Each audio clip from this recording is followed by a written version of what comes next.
Somali Sultanates and Islam. During the Middle Ages, Somalia's territory witnessed the emergence and decline of several powerful sultanates that dominated the regional trade. At no point was the region centralized as one state, and the development of all the sultanates was linked to the central role that Islam played in the area since the 7th century.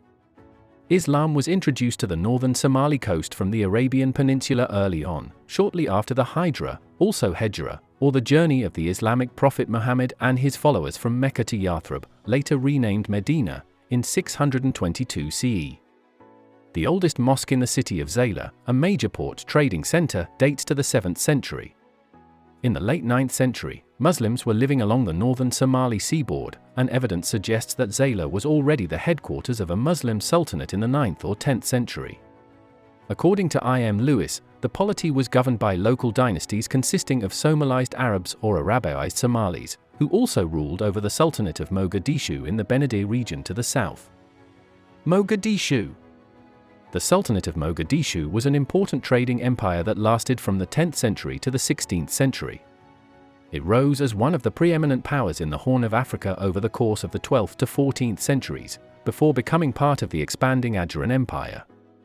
The Mogadishu Sultanate maintained a vast trading network, dominated the regional gold trade, minted its own Mogadishu currency, and left an extensive architectural legacy in present-day southern Somalia. Its first dynasty was established by Sultan Fakhar ad-Din.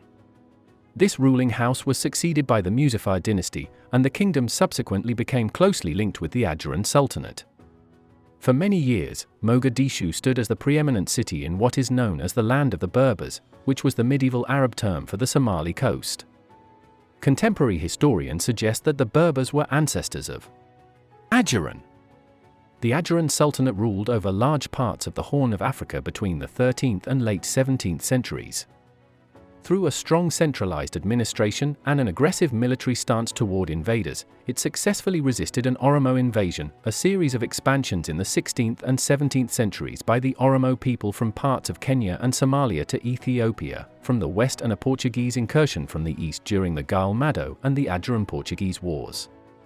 Trading routes dating from the ancient and early medieval periods of Somali maritime enterprise were strengthened or re-established, and foreign trade and commerce in the coastal provinces flourished, with ships sailing to and coming from many kingdoms and empires in East Asia, South Asia, Europe, the Near East, North Africa, and East Africa. The Adjuran Sultanate left an extensive architectural legacy, being one of the major medieval Somali powers engaged in castle and fortress building. Many of the ruined fortifications dotting the landscapes of southern Somalia today are attributed to the Adjuran Sultanate's engineers. During the Adjuran period, many regions and people in the southern part of the Horn of Africa converted to Islam because of the theocratic nature of the government. The royal family, the House of Garin, expanded its territories and established its hegemonic rule through a skillful combination of warfare, trade linkages, and alliances. As a hydraulic empire, the Adjuran monopolized the water resources of the Shebel and Juba rivers. It also constructed many of the limestone wells and cisterns of the state that are still in use today.